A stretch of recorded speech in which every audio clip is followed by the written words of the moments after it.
أعوذ بالله من الشيطان الرجيم. بسم الله الرحمن الرحيم. له دعوة الحق والذين يدعون من دونه لا يستجيبون لهم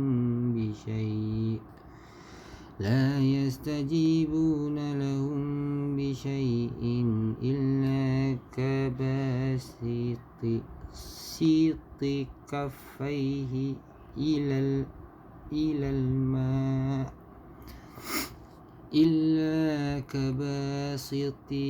كفيه إلى الماء ليبلغ فاه وما هو ببالغه وما دعاء الكافرين إلا في ضلال.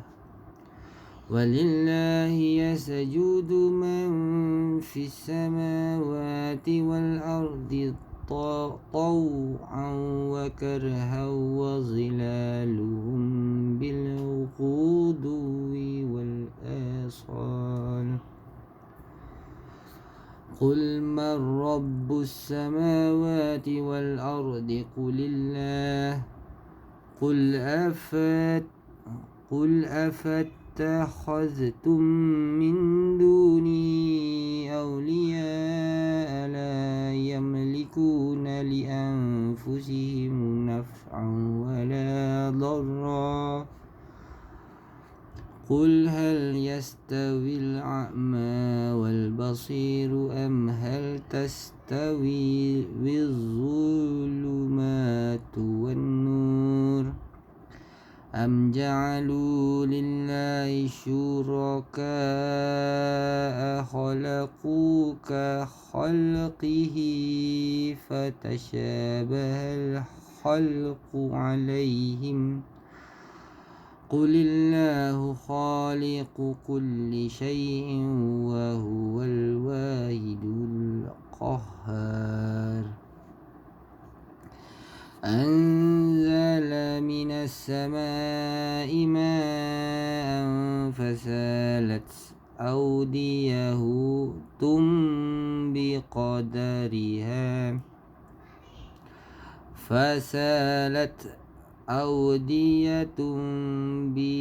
بقدرها فاحتمل السيل زبدا رابيا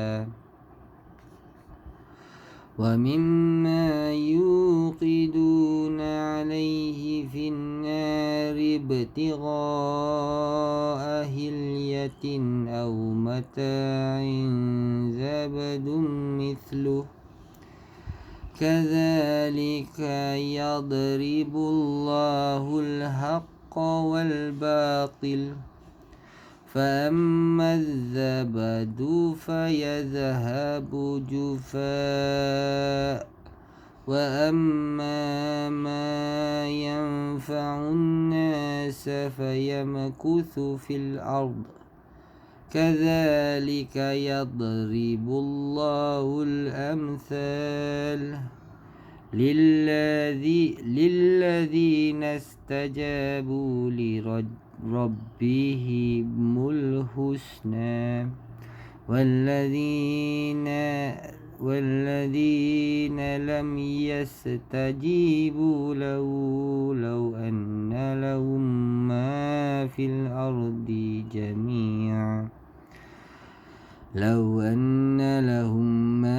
في الأرض جميعا ومثله معه لافتدوا به أولئك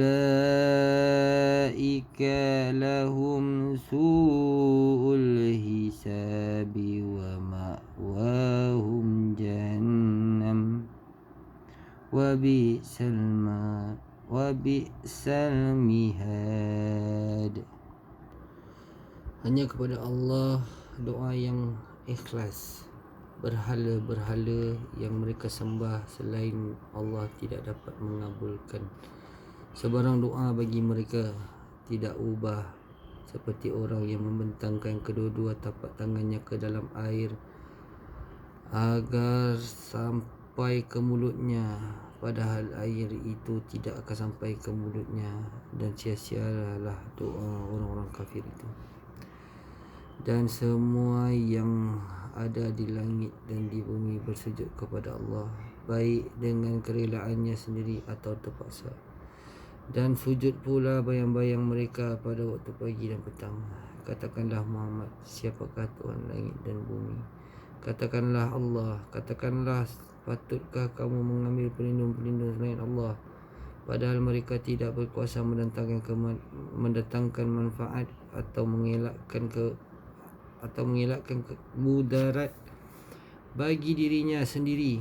Katakanlah, samakah orang yang buta dengan yang celik, atau samakah yang gelap dengan yang terang? Adakah mereka menjadikan sekutu-sekutu bagi Allah yang dapat menciptakan seperti ciptaannya, sehingga kedua-dua ciptaan itu sama menurut pandangan mereka? Katakanlah, Allah adalah pencipta segala sesuatu, dan dialah Tuhan Maha Esa lagi Maha Perkasa. Allah telah menurunkan air hujan dari langit, lalu mengalirkan ia air di lembah-lembah menurut kadarnya, maka arus itu membawa buih yang terapung-apung, dan daripada apa logam yang mereka leburkan dalam api untuk dibuat perhiasan atau peralatan. Ada pula buih-buihnya seperti buih arus itu. Demikianlah Allah membuat perumpamaan mengenai sesuatu yang benar dan yang batil. Adapun buih akan hilang tetapi sebagai sesuatu yang tidak ada gunanya, tetapi yang bermanfaat bagi manusia akan tetap ada di bumi. Demikianlah Allah membuat perumpamaan bagi orang-orang yang memenuhi seruan Tuhan, mereka disediakan balasan yang baik. Dan orang-orang yang tidak mematuhi seruannya, sekiranya mereka memiliki semua yang ada di bumi dan ditambah sebanyak itu lagi, nescaya mereka akan menebus dirinya dengan itu. Mereka itu mendapat hisab perhitungan yang buruk, dan tempat kediaman mereka di neraka Jahannam. Itulah seburuk-buruk tempat kediaman. Allah Subhanahu Wa Taala mempunyai nama Al-Fahar, Al-Qahhar. Al-Qahhar artinya tiada lain ketinggian dan keperkasaan ditinjau dari segi kuantiti maupun kualiti dalam setiap perkara, ataupun dari jenis sesuatu yang ditaklukkan, adalah milik Allah. Hal itu sedemikian Allah membinasakan kaum Nuh dan menaklukkan mereka, menaklukkan kaum Ad dan Thamud, menaklukkan Fir'aun, Haman dan Namrud, menaklukkan kaum Lut, menaklukkan Abu Jahal dan kaum musyrikin, serta menaklukkan Parsi dan orang-orang salib. Dialah yang maha suci, yang menaklukkan segala sesuatu dengan penuh kesombongan dan maha gagah. Dia menaklukkan orang-orang zalim dan menaklukkan orang-orang yang menentang ketuhanannya, peribadatannya, kebijaksanaannya, nama-nama dan sifatnya. Penaklukan Allah Subhanahu Wa Taala sangat agung. Seorang Muslim yang mengesahkan Allah dengan nama ini hendaknya menaklukkan dirinya dengan ketaatan, keimanan kepada Allah, menaklukkan dirinya dengan permohonan ampun dan taubat, menaklukkan segala macam bisikan syaitan dengan memohon perlindungan kepada Allah, menaklukkan segala macam subahat dan kebodohan dengan keyakinan dan cahaya ilmu, menaklukkan setiap-tiap pelaku kezaliman dengan memohon perlindungan kepada Allah yang Maha Esa dan Maha Penakluk. Pengaruh nama ini terhadap seorang Muslim adalah menjadi berlemah lembut terhadap orang kafir dan orang-orang lemah, menyantuni anak yatim dan orang miskin, serta memaafkan orang-orang yang berbuat tidak baik kepadanya.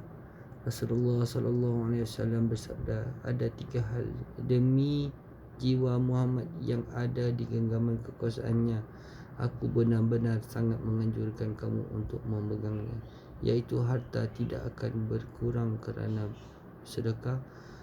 Kerana itu bersedekahlah kamu. Tidaklah seorang hamba memaafkan perbuatan zalim sambil berharap reda Allah, melainkan Allah akan mengangkat kehormatannya kelak pada hari kiamat. Dan tidaklah seorang hamba membukakan pintu suatu permasalahan kecuali Allah akan membukakan baginya pintu kefakiran. Daripada Ibnu Mas'ud radhiyallahu anhu, Nabi sallallahu alaihi wasallam pernah berdoa, Allahumma inni as'aluka hudat wat tuqa wal afafa wal qin wal jina. Allah, ya Tuhanku, ya Allah, ya Tuhanku, sesungguhnya aku memohon kepadamu petunjuk ketakwaan, terhindar daripada perbuatan yang tidak baik, dan kecukupan, tidak meminta-minta. Hadis riwayat Muslim. Hadis di atas memberikan keterangan bahawa Nabi SAW tidak berkuasa mendatangkan manfaat dan menolak mudarat sekalipun untuk dirinya sendiri. Selain itu, di dalam hadis itu terdapat pula petunjuk tentang kebatilan orang-orang yang menggantungkan harapan untuk memperoleh manfaat dan menolak mudarat kepada para wali dan orang-orang soleh. Daripada Aisyah daripada Nabi SAW bahawa dia pernah bertanya kepada Nabi SAW tentang firman Allah, iaitu pada hari ketika bumi diganti dengan bumi yang lain, dan demikian pula langit dan mereka manusia berkumpul di padang mahsyar menghadap Allah yang Maha Esa, Maha Perkasa. Surah Ibrahim 14:48. Di manakah manusia pada hari itu? Rasulullah menjawab, manusia ketika itu berada di atas as-sirat, titian jalan. Aku bertanya kembali, wahai Rasulullah, Ibnu Jud'an di masa jahiliyah sentiasa bersilaturahim dan memberi makanan kepada orang-orang miskin. Adakah perbuatan itu akan bermanfaat baginya? Baginda menjawab, tiada yang bermanfaat baginya, sebab dia pada hari ini ketika di dunia tidak pernah mengatakan, wahai Tuhanku, ampunilah dosa-dosaku pada hari pembalasan. Di antara doa yang menggunakan nama ini berdasarkan kepada apa yang diriwayatkan daripada Rasulullah SAW, bahawa jika baginda berasakan sangat pedih dan kelamnya malam, baginda membaca La ilaha illallahul wahidul qahharu rabbus samawati wal ardi wa ma bainahumal azizul ghaffar.